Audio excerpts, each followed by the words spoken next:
Hello students, today we are going to discuss on chapter 3rd of business study for class 11th, and we discuss about public sector. As you know, our Indian economy is mixed economy. आपने economics में भी पढ़ा होगा कि हमारी जो Indian economy है वो मिक्स टाइप की इकोनॉमी है, जिसमें पब्लिक और प्राइवेट दोनों सेक्टर को इंक्लूड किया जाता है। देखिए, इंडियन इकोनॉमी पब्लिक सेक्टर भी इंक्लूड है इसमें, प्राइवेट सेक्टर भी इसमें इंक्लूड है। प्राइवेट सेक्टर को हमने लास्ट चैप्टर में हमने डिस्कस किया था। इसके कुछ हमने फॉर्म्स पढ़े थे जो रिवीजन पर्पज़ के लिए मैं यहाँ आपको बता रहा हूँ। थोड़ा सा सोल प्रोप्राइटरशिप हमने पढ़ा था, जहाँ पे सिंगल पर्सन बिजनेस करता है। पार्टनरशिप, जहाँ कुछ person as a partner business करते हैं। जॉइंट इन द फैमिली, जो फैमिली का बिजनेस होता है जिसमें कर्ता होता है। कोऑपरेटिव सोसाइटी, जो हमारा कोऑपरेटिव सोसाइटी एक्ट 1912 के अंडर में काम करता है। कंपनी के हमने दो फॉर्म पढ़े थे, public company and private company. Multinational corporation, just meaning याद कर लीजिए, जो कंपनी जिसके जो बिजनेस हाउसेज होते हैं वो किसी पर्टिकुलर कंट्री में ना होके डिफरेंट कंट्री में होते हैं, मीन्स मल्टीनेशनल। जिसका कॉरपोरेट ऑफिस है वो एक कंट्री में ना होके डिफरेंट कंट्री में होते हैं, वो मल्टीनेशनल कॉरपोरेशन बोलते हैं, जिसको हम MNC भी बोलते हैं शॉर्ट में। ठीक है, तो ये आप सिर्फ मीनिंग याद कर लीजिए, इसका ज़्यादा इसका कोई रोल नहीं है। हमारा जो मेन फोकस रहेगा इस चैप्टर में वो है पब्लिक सेक्टर का। तो पब्लिक सेक्टर क्या होते हैं, ये इसके कुछ फॉर्म्स है जो हम डिस्कस करेंगे चैप्टर 3rd में। Departmental undertaking, statutory corporations and government company. तो ये हमारा जो 3rd चैप्टर है वो हमारा पब्लिक सेक्टर के ऊपर बेस है। 2nd चैप्टर हमारा था जो प्राइवेट सेक्टर के ऊपर बेस था, वो हमने कवर कर लिया। ठीक है, लेकिन हमें इन दोनों में डिफरेंस पता होना चाहिए। Public sector and private sector के बीच में क्या डिफरेंसेस है, हमें उसके बारे में पता होना चाहिए। तो पता लगाने से पहले हम जस्ट उसका मीनिंग देखते हैं कि प्राइवेट सेक्टर का क्या मीनिंग था और पब्लिक सेक्टर का क्या मीनिंग था। ठीक है, तो पहले हम प्राइवेट सेक्टर का मीनिंग की बात करते हैं। हमने डिस्कस भी किया था लास्ट चैप्टर में। देखिए,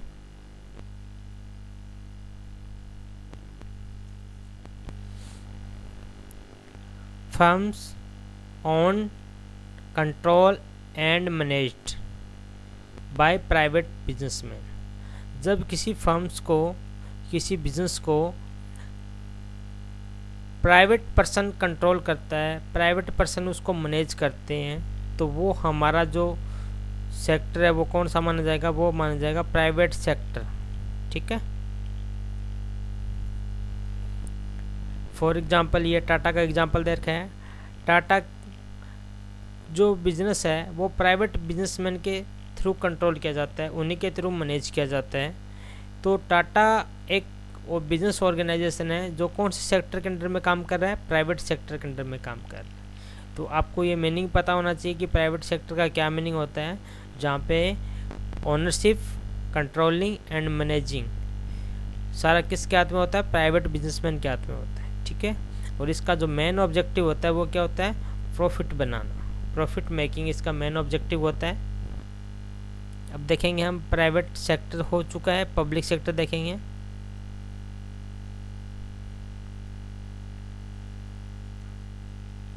एंटरप्राइजेज या firms own and managed by central government और स्टेट गवर्नमेंट। आप सिंपल सा याद कर लीजिए, कोई भी गवर्नमेंट हो अगर किसी बिजनेस को कंट्रोल करती हो, उसको मैनेज करती हो, तो वो हमारा किस सेक्टर में आएगा, फिर वो हमारा आएगा पब्लिक सेक्टर में। ठीक है, तो इस चीज़ को आप देख लीजिएगा। अब इसका पर्पज़ क्या होता है, rendering service to society. Society को सर्विस प्रोवाइड कराना इसका मेन पर्पज़ होता है। नाम से पता लग रहा है कि पब्लिक सेक्टर किसके लिए होता है, पब्लिक सर्विसेज के लिए होता है। इसका मेन जो मोटो होता है वो पब्लिक को सर्विस प्रोवाइड कराना होता है, जबकि हमारा प्राइवेट सेक्टर है वो उसका मेन जो पर्पज़ था वो क्या था, प्रॉफिट अर्न करना था। तो ये दोनों का मीनिंग हो जाएगा, दोनों का डिफरेंस हो जाएगा। तो इस हिसाब से आप इसका एक पर्पज़ का डिफरेंस लिख दीजिए, एक मीनिंग का डिफरेंस लिख दीजिए, और हो सके तो एक फिर इसके फॉर्म ऑफ ऑर्गेनाइजेशन है उसका भी डिफरेंस लिख दीजिए। तो अल्टीमेटली आपके पास 3 पॉइंट बन जाएंगे इसके डिफरेंसेस के, ठीक है, कि private sector and public sector में क्या डिफरेंस हो रही है। तो हमारा आज का फर्स्ट क्वेश्चन यही था कि difference between public sector and private sector. तो आप इनका मीनिंग याद कर लीजिए, साथ साथ आपका मीनिंग तैयार हो जाएगा, साथ में आपका उसका डिफरेंस भी तैयार हो जाएगा, ठीक है। तो अभी हमारा जो मेन फोकस है वो पब्लिक सेक्टर पर रखते हैं। तो पब्लिक सेक्टर क्या होता है, उसकी बात हमने कर ली कि पब्लिक सेक्टर में जो कंट्रोल और मैनेज होता है वो गवर्नमेंट के थ्रू किया जाता है सारा, चाहे वो सेंट्रल गवर्नमेंट हो चाहे वो स्टेट गवर्नमेंट हो, ठीक है, या दोनों का कुछ पार्ट्स वगैरह हो सकता है, लेकिन होगा गवर्नमेंट का उसमें कोई ना कोई रोल, ठीक है।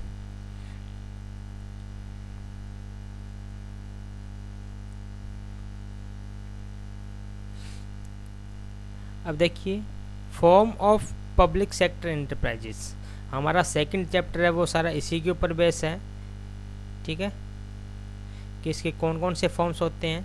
तो हमने ऊपर डिस्कस किया था कि इसके कितने फॉर्म होते हैं, इसके 3 फॉर्म्स होते हैं, ठीक है, आप इसको याद रखना है। 3 फॉर्म किसके होते हैं, पब्लिक सेक्टर के। और प्राइवेट सेक्टर के हमने लास्ट क्लास में पढ़ा था, उसके कितने फॉर्म होते हैं, 5 फॉर्म होते हैं, ठीक है। तो ऐसे आपको याद रखना, ये बोलना नहीं है। तो 5 तो हमने पढ़ लिए। अब जो 3 सेक्टर है वो हम पढ़ेंगे इस चैप्टर में। तो 1 बाय 1 हम देखते हैं। पहले हम ये पता लगाते हैं कि इसके कौन कौन से फॉर्म्स हैं। तो पहला डिपार्टमेंटल अंडरटेकिंग, याद रख लीजिए, डिपार्टमेंटल अंडरटेकिंग, डिपार्टमेंट। सेकंड है पब्लिक कॉरपोरेशन, और थर्ड है गवर्नमेंट कंपनी। ध्यान रखिए कोई पब्लिक और प्राइवेट कंपनी नहीं है, ये है गवर्नमेंट कंपनी, ठीक है। अब एक ही इसका एग्जांपल दे रखा है डिपार्टमेंट अंडरटेकिंग का, इंडियन पोस्ट, ठीक है, ये हमारा गवर्नमेंट का डिपार्टमेंट में आता है। रिजर्व बैंक ऑफ इंडिया और आईटीसी लिमिटेड, लिमिटेड वर्ड आ गया, मीन्स ये कंपनी है। अगर इस कंपनी को गवर्नमेंट कंट्रोल कर रही है इट मीन्स ये गवर्नमेंट कंपनी हो जाएगी, ठीक है। बाकी डिटेल में हम जैसे जैसे टॉपिक आता जाएगा वैसे वैसे हम इसको डिस्कस करते जाएंगे। तो हमने पढ़ लिया कि कितने फॉर्म्स होते हैं पब्लिक सेक्टर के, 3 फॉर्म्स होते हैं जो आपके सामने स्क्रीन पे है। अब पहले हम बात करते हैं डिपार्टमेंट अंडरटेकिंग की। आज की क्लास में हम डिपार्टमेंट अंडरटेकिंग का मीनिंग और उसकी फीचर्स को डिस्कस करेंगे। तो पहले पढ़ते हैं डिपार्टमेंटल अंडरटेकिंग।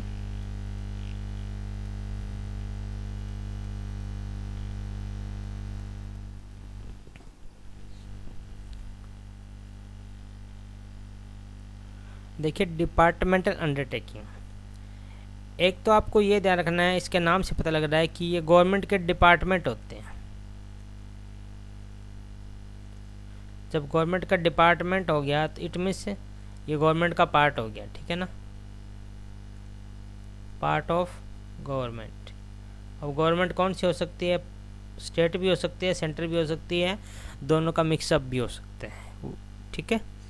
तो डिपार्टमेंट अंडरटेकिंग गवर्नमेंट का डिपार्टमेंट के अंडर में काम करते हैं,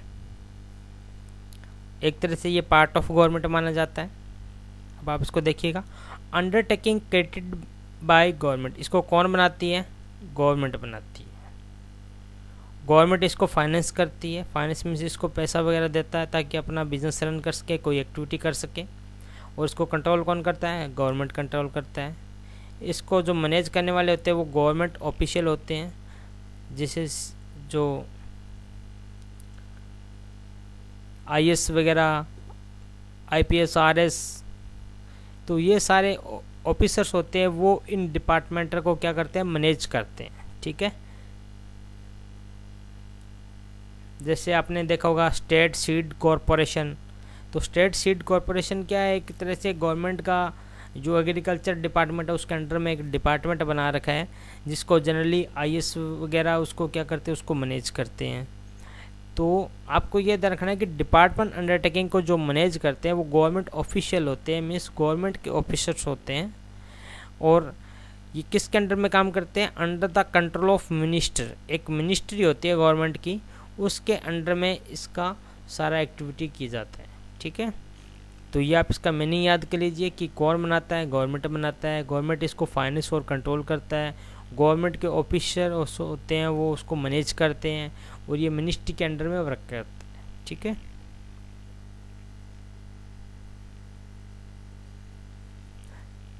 ये आपके सामने कुछ एग्जांपल्स हैं डिपार्टमेंट अंडरटेकिंग के, जो गवर्नमेंट के डिपार्टमेंट के फॉर्म में काम करते हैं। जैसे ऑल इंडिया रेडियो, AIR बोलते हैं इसको शॉर्ट में, दूरदर्शन आपने देखा होगा DD। ठीक है, पोस्ट एंड टेलीग्राम, ये भी गवर्नमेंट के अंडर में काम करते हैं, और इंडियन रेलवे, ये सारे गवर्नमेंट के डिपार्टमेंट हैं, एक पर्टिकुलर मिनिस्ट्री के अंडर में काम करते हैं। ठीक है, गवर्नमेंट इसको बनाता है, इसको फाइनेंस करता है, इसी को मैनेज करता है, कंट्रोल करता है। तो ये आप एग्जांपल अपने माइंड में फिट कर लीजिएगा, ये सारे डिपार्टमेंटल अंडरटेकिंग में कवर होते हैं। ठीक है, अब हम पढ़ेंगे इसकी कुछ फीचर्स। ठीक है, फीचर्स में हम ये देखेंगे डिपार्टमेंट अंडरटेकिंग होता है वो क्या होता है, उसका फंक्शनिंग कैसे की जाती है, जो हम सारी डिटेल आज की इस क्लास में डिस्कस करने जा रहे हैं। तो आप देखिएगा डिपार्टमेंट अंडरटेकिंग की फीचर्स। ठीक है, फर्स्ट है फंडिंग। फंडिंग मीन्स होता है इसमें फंड कहाँ से आता है। आपने अभी एग्जांपल देखा था all India radio, railway, post and Telegram department, तो उसके अंदर फंड कहाँ से आता है, उसमें पैसा कहाँ से आता है, फाइनेंस कौन करता है उसको। ठीक है ना, फंडिंग मीन्स फाइनेंसिंग हो जाता है एक तरह से। तो इसमें फाइनेंस कौन करता है, अभी हम पढ़ के आए थे कि फाइनेंस इसमें कौन करता है, गवर्नमेंट करता है। अब गवर्नमेंट फाइनेंस कैसे करता है, वो बजट के थ्रू होता है। आपने देखा होगा एवरी ईयर फेब के मंथ में बजट पास किया जाता है। ठीक है, उस बजट में कुछ फंड होता है वो उनको एलोकेट कर दिया जाता है पर्टिकुलर जो अंडरटेकिंग उसके रिगार्डिंग। ठीक है ना, आपने देखा होगा कभी आप बजट देखना, आपको पता लगेगा उसमें एजुकेशन सेक्टर के लिए इतना फंड एलोकेट किया गया, एग्रीकल्चर के लिए ये किया गया। ठीक है ना, तो इसी हिसाब से ये जो डिपार्टमेंट अंडरटेकिंग होता है उसके लिए भी क्या किया जाता है, जो फंड होता है वो एलोकेट किया जाता है। ठीक है ना, तो आप इसको देखिएगा फाइनेंस थ्रू बजट एलोकेशन। ठीक है, बजट में इसके लिए प्रोविजंस रखे जाते हैं जिसके थ्रू इसको फंडिंग की जाती है। ठीक है,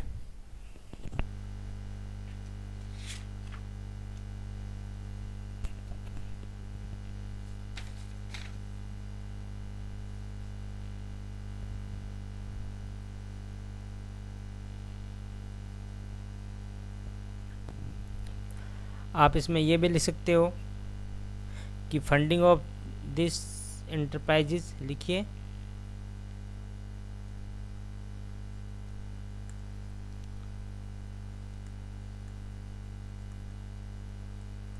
funding of this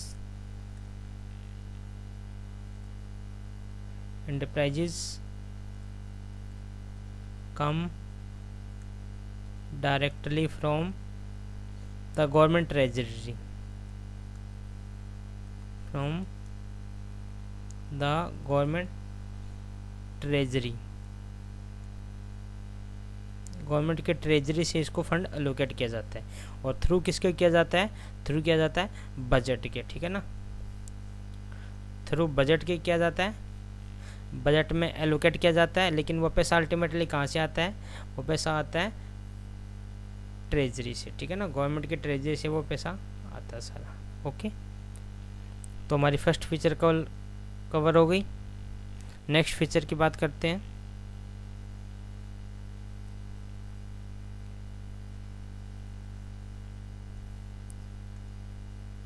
audit and control. अब ऑडिट क्या होता है? ऑडिट मैं आपको थोड़ा सा बता देता हूँ। ऑडिट मीन्स ये इंश्योर करना होता है कि जो भी रिकॉर्डिंग वगैरह, जो भी अकाउंटिंग वगैरह प्रिपेयर की जा रही है इस पर्टिकुलर अंडरटेकिंग के द्वारा, वो सही है। इस चीज़ को इंश्योर करने के लिए उसकी जांच की जाती है, ठीक है ना, उसकी चेकिंग की जाती है, वो ऑडिट होती है। तो उसका ऑडिट एंड कंट्रोल के रिगार्डिंग ये फीचर्स हैं। तो आपको पता है कि इसका जो कंट्रोल होता है वो सारा कौन करता है? गवर्नमेंट करता है। और फाइनेंस भी अभी हमने पढ़ा था फर्स्ट फीचर में, फाइनेंस भी कौन करता है? गवर्नमेंट करता है। तो गवर्नमेंट क्या करती है? ये चेक करती है, इंश्योर करती है कि जो भी इस अंडरटेकिंग को उसने फंडिंग की है वो उस पर्टिकुलर पर्पज़ के लिए यूज हुआ है या नहीं हुआ है। इसका पता लगाने के लिए गवर्नमेंट इसका ऑडिट करवाती है। तो गवर्नमेंट ऑडिट कराती है। तो देखो, ऑडिट टू टाइप की होती है, एक तो प्राइवेट ऑडिट भी होती है, एक गवर्नमेंट ऑडिट भी होती है। तो सिंपल सी बात है, जब गवर्नमेंट इसको फाइनेंस करती है, गवर्नमेंट फंडिंग करती है, तो गवर्नमेंट की ही ऑडिट होगी इस अंडरटेकिंग पे, ठीक है ना। तो आप इसको देखिएगा, there are subject to government audit. आपने एक नाम सुना होगा, CAG, controller auditor general of India. जो गवर्नमेंट अंडरटेकिंग होती है उनकी ऑडिट के करता है। तो या जो गवर्नमेंट के कंट्रोल में जो ऑर्गेनाइजेशन काम करती है उन सभी का ऑडिट होता है, वो के करते हैं। तो डिपार्टमेंटल अंडरटेकिंग की जो ऑडिट होगा उसका जो ऑडिट करेगा वो कौन करेगा? वो के करेगा। मीन्स ये सब्जेक्ट टू गवर्नमेंट ऑडिट, ठीक है। आप इसको ध्यान से देखिएगा कि इसको ऑडिट किसके थ्रू की जाती है? के थ्रू की जाती है। के करता है इसका ऑडिट। हम किसी प्राइवेट सीए को अपॉइंट नहीं कर सकते। इन पब्लिक अंडरटेकिंग है जो भी ऑर्गेनाइजेशन, उनका सारा ऑडिट वर्क होता है। ऑडिट के जो भी एक्टिविटी होती है वो के थ्रू की जाती है, ठीक है। तो आप इस चीज़ को देखिएगा कि there are subject to accounting and audit control applicable to all other government activities, ठीक है ना। Next feature, employ. अब इसके जो भी एम्प्लॉयज होते हैं वो कौन होते हैं, कैसे होते हैं? वो सारे, आपको पता है कि जो डिपार्टमेंट अंडरटेकिंग होता है वो गवर्नमेंट का पार्टी होता है। तो सिंपल सी बात है, इसके जो भी एम्प्लॉय होते हैं वो सारे क्या होंगे? वो गवर्नमेंट सर्वेंट होंगे, ठीक है ना। वो गवर्नमेंट सर्वेंट कहलाए जाएंगे, ठीक है। और उसका रिक्रूटमेंट होता है, जो कंडीशन होता है, ठीक है ना, वो सब कुछ गवर्नमेंट के थ्रू किया जाएगा, ठीक है। और इसको हेड कौन किया जाएगा, इसको मैनेज किया जाएगा, वो भी हमने पढ़ा था। वो आईएएस वगैरह जो सिविल ऑफिसर्स होते हैं वो सारे इसको हेडेड करते हैं, इसको मैनेज करते हैं। तो हम यहाँ पे कुछ पॉइंट लिखना चाहेंगे, तो आप इस पॉइंट को लिख लीजिएगा, ठीक है ना। पहला तो ये पॉइंट लिखना है, यह लिखा ही हुआ है नीचे आपकी स्लाइड पे कि employees of this undertaking are government servants, ठीक है ना। तो इस अंडरटेकिंग की जो भी एम्प्लॉयज़ होते हैं वो सारे क्या होते हैं? गवर्नमेंट सर्वेंट्स होते हैं। और आप इसको आगे कंटिन्यू कर दीजिए, and recruitment and condition of service, and recruitment and condition of service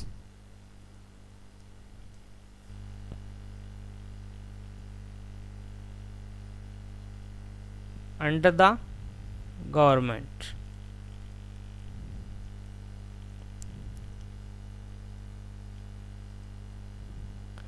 means उसको रिक्रूटमेंट करना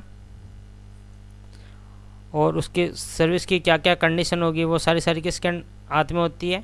गवर्नमेंट के हाथ में होती है, ठीक है ना। क्योंकि ये एम्प्लॉय एक तरह से क्या होते हैं? गवर्नमेंट सर्वेंट होते हैं, ठीक है। और एक पॉइंट आप ये भी लिख लीजिए कि इसको मैनेज कौन करेगा? Manage bye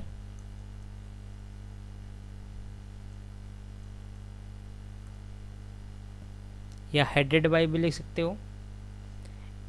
IAS officers and civil servants.